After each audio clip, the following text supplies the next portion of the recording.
Hello दोस्तों, स्वागत है आपका आईआरए की डिफेंस की आज की सीरीज।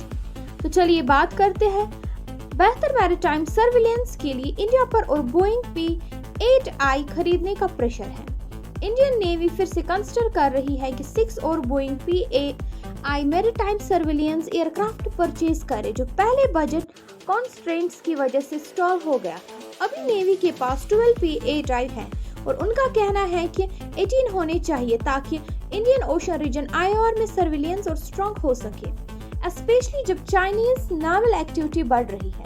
P-8I जो बोइंग 737-800 पर बेस्ड है, anti submarine warfare, anti surface warfare और ISR ऑपरेशंस में एक्सपर्ट है।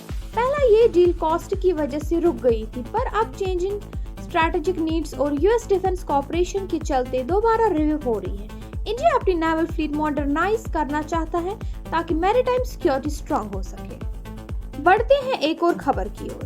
डिफेंस एनालिस्ट के रिव्यूज हैं कि इंडिया को सिर्फ F-35 खरीदना चाहिए अगर उसे सोर्स कोड अलॉट किया जाए।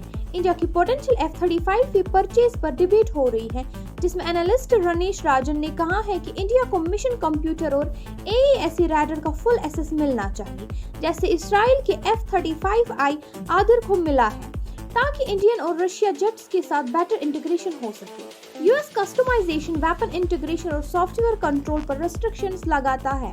अगर सोर्स कोड एक्सेस नहीं मिलता तो इंडिया को वेपन्स जैसे आस्ट्रा BVR AAM और ब्रह्मोस NG के लिए यूएस अप्रूवल्स पर डिपेंड रहना पड़ेगा। इसराइल को एक्सटेंसिव मॉडिफिकेशंस मिलते हैं जो उन्हें इंडिपेंडेंट अपडेट्स, इलेक्ट्रॉनिक वारफेयर और लोकल मेंटेनेंस का फायदा देते हैं। अगर इंडिया को ऐसे टर्म्स नहीं मिलते तो F-35 परचेज सोवरेनिटी को लिमिट कर सकता है और आत्मनिर्भर इंडिया गोल्स को भी अफेक्ट कर सकता है। बढ़ते हैं एक और खबर की ओर। इंडिया ने एमका प्रोग्राम के तहत पहली फ्लाइट के बाद इंटरनेशनल पार्टनरशिप्स के लिए दरवाजे खोल दिए हैं। जी हाँ दोस्तों, इंडिया अपने एडवांस्ड मीडियम कॉम्बैट एयरक्राफ्ट एमका को ग्लोबल कॉन्टेंडर बनाने का प्लान कर रहा है, जिसमें इंटरनेशनल पार्टनर्स को बुलाने का सोच रहा है। पहले फ्लाइट के बाद इश्यू फंडिंग और प्रोडक्शन चैलेंज सॉल्व होंगे और 5th generation stealth fighter jet export ready बनेगा।